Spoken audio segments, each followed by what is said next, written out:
Good morning everybody. Dylan K. Johnson here. Welcome back to a new video. Today we're going to be covering a brand new product recently released by Rep Fitness. Specifically, we're going to be looking at their new utility seat. I've got it in the gym and I'm going to share with you guys my thoughts on what I like about it, what I don't like about it, and whether or not I think it is worth it.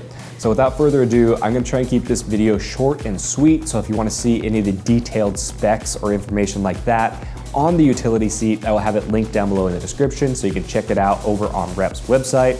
Like I said, I'm only going to talk to you guys about kind of what I think about it. So let's start things off with the price. Currently, it is listed at $250 for just the utility seat, and if you want to include the utility seat pad, it's going to run you an extra $100, meaning $350 total. Now, I personally only got the utility seat. I chose not to get the pad because I have an extra bench pad that I use around the gym, so I chose to use that in combination with the utility seat for things like seal rows or box squats and save myself a little bit of cash. The bench pad is only $40. I specifically am using the AB-5000 series bench pad. Again, I'll link it down below so you can get the exact one if you want to get it. And I have not had any issues with it. You will see though that it is a little bit narrow and a little bit short when compared to the overall dimensions of the utility seat. So if you want something that fits the utility seat perfectly as best as possible, then you will probably end up wanting to get that utility seat pad. Moving on, let's talk about one of the biggest features that I really like about this utility seat, and that's going to be the compatibility. So something that is great about this one is that it's compatible with both 1-inch and 5/8 inch hole pattern, as well as 47-inch and 49-inch width racks, meaning that just off the top of my head, it's compatible with something like my PR 4000 rack from Rep Fitness, their 5000 series racks, and something like a Sorinex rack, which are all 47-inch width racks. You're also looking at 49-inch width racks, so things like the Rogue Fitness Monster Light series, their Monster series, or something like my Bells of Steel Hydra rack, which is again just off camera here. It works with all of those as well because they're 49-inch width and either 5/8 or 1-inch hole pattern, which is great for somebody like me that has multiple racks with multiple dimensions, and I'm able to use it on both of them. Now, it is a bit of a pain having to go back and forth between the two of them because in order to make it compatible with the 49-inch width racks, you do have to install a 1-inch spacer. And this is a little bit of a tedious process. You gotta unscrew the old one, screw in the new one in order to make it work on the new rack. So I'll probably end up just leaving it set to probably 47-inch width, just so that I can use it with my lever arms behind me. I'm kind of thinking that that's where I'm gonna get the most use out of the utility seat, so that's probably where it'll stay. But I'll kind of play around with it and kind of do a video in the future on all the different uses that it has and all the different things that I can kind of come up with it. So moving on from there, let's talk about something else that I really like, and that's gonna be the build quality. Now this is just kind of to touch on Rep Fitness in general. Over the past year and a half, I've noticed that the quality of their gear and their equipment has drastically increased. I am extremely impressed with the build quality, especially with this piece. I would put it on par or even better than anything I purchased from Rogue in the past couple years. The build quality is just that good. The coating looks fantastic, it's extremely solid, the welds look great, and overall, like I said, the quality of this utility seat is just astronomical for the price that you're paying. I am hands down very impressed with it. Something else that I really like about it is that it has a rubber mat built into it, so you don't have to worry about slipping, sliding around if you're doing things like step-ups, box squats. Though I generally would use a pad and not do directly onto the utility seat, but if you're using it for something like a leg press, box jumps, things like that, or putting the pad on it, you don't have to worry about any of that slipping or sliding around when you're using the utility seat because it has that rubber pad built into it. It has a texture that's very similar to like horse stall mats, but a little bit smoother. I'd say similar to like Regulpole flooring or play flooring, if you guys, hopefully I'm pronouncing that right, but if you guys have ever seen any of that stuff, usually higher end commercial gyms will have that kind of flooring. It feels kind of like that as opposed to the slightly more textured surface of a horse stall mat. Moving on from there, let's talk about something that I don't particularly like about the utility seat, and that's gonna be the overall weight of it. So this comes in at just over 52 pounds. And the thing with that is, yes, that's not heavy, but it's also not light. And because it's such an awkward shape, because it's so large and weird and it's kind of strange to pick up and awkward to pick up, that extra weight, that 50 pounds, is just a little bit more challenging and, like I said, awkward. It just makes it a little bit weird and a little bit tricky to kind of pick up, especially because a lot of the stuff you're doing with the utility seat, a lot of the positions are either really high, things like seal rows, or really low, things like step-ups, box squats. So you're having to kind of bend over and maneuver around this large, awkward shape in order to pick it up and move it around. So it's not, like I said, a huge issue. My wife is able to move it just fine. I'm able to move it just fine. But it is kind of one of those things to keep in mind, is it is a little bit awkward and a little bit on the heavy side. I wish they could have made it a little lighter, but then they might have had to reduce the weight rating and yada, yada, yada. Overall, just something to keep in mind. Moving on from there, let's talk about probably the biggest reason that you're looking at picking up this utility seat, and that's gonna be the versatility.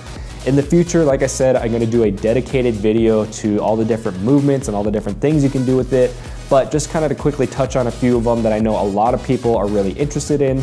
Things like leg presses, things like box squats, step-ups, seal rows, things that I've touched on already. All of these movements are able to be done using this one piece of equipment, and it is such a wide variety of things that you can do that this is just an awesome piece to have in something like a home gym environment where you want to try and maximize your versatility, maximize the amount of things you can do when you're minimizing your footprint. Hopefully that makes sense, but that's kind of the way I look at purchasing just about anything for my home gym, is I want to be able to maximize my versatility and minimize the footprint. And that's what this thing does, is I'm able to use it for a countless number of different exercises, different movements. The only limit is really my ingenuity and my creativity. And it's just so versatile that it makes it almost a no-brainer to pick up. But on the flip side of that, it's only valuable if you use it. So that's, again, one of those things where it's something like lever arms.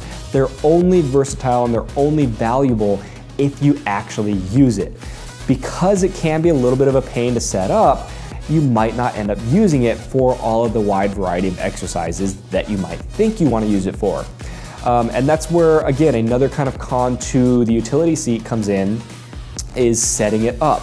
Now, in the box, it does include 8 installation pins, I believe is what they call them. Think of them kind of like a cross between a band peg and a hitch pin. They're basically a short hitch pin without the handle. And basically it comes with 4 1-inch ones and then 4 5/8 inch. So you can, again, install it on either a 5/8 or a 1-inch rack. But the issue comes in with actually aligning those installation pins with the holes on the utility seat. The holes are on the inside, and the only way you can kind of see them is either looking through the handles or looking at it from underneath, and it just makes it a bit tricky to properly align those holes so that you can install the installation pins.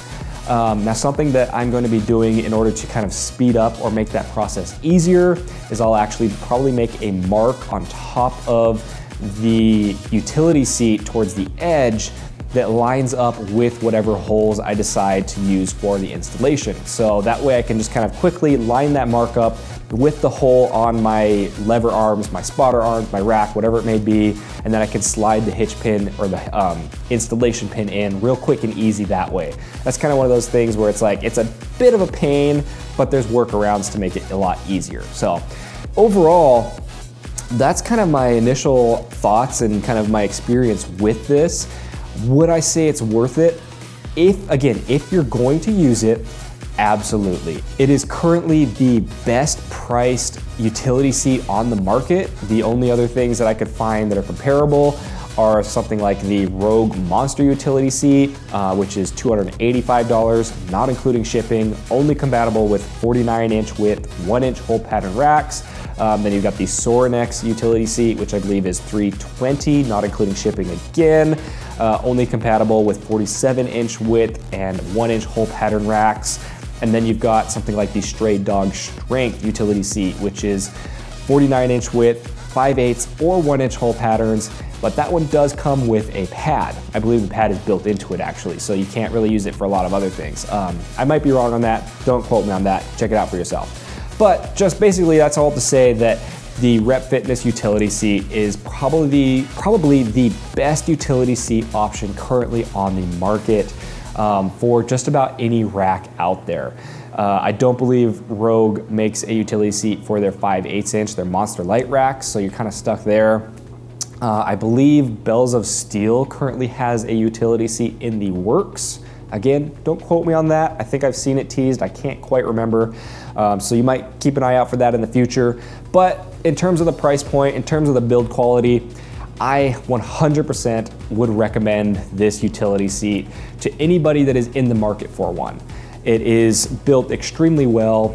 It looks great. It feels solid. It's easy to pick up and move around based on the handles that are built into it. Yes, it's a little bit heavy, so it makes it kind of awkward to move around, but it's not that big of a deal. And the amount of exercises and variety of uses that it has just make it kind of one of those unmatched things in terms of a home gym. So it gets 2 thumbs up in my book. Highly recommend it. If you guys want to check it out, I will have it linked down below in the description. Otherwise, thank you guys for watching. Hopefully you learned something. Hopefully you've taken something away. And as always, if you guys like to support the channel, if you like the video, go ahead and hit that thumbs up button. It definitely helps out. Subscribe if you want to keep up to date with all the reviews that I have planned. I've got a lot of stuff in the works coming. It's been I've got a lot of stuff coming, I'll just kind of say that. So yeah, hit that subscribe button, hit that like button, definitely helps out, helps support the channel. And as always, thank you guys for watching. I will see you all in the next one. Bye. Oh, it's been too long. My awkward, goofy ass can't fucking film a video. It was what, an hour and a half to film a fucking 10-minute video? Jeez. Shit. All right.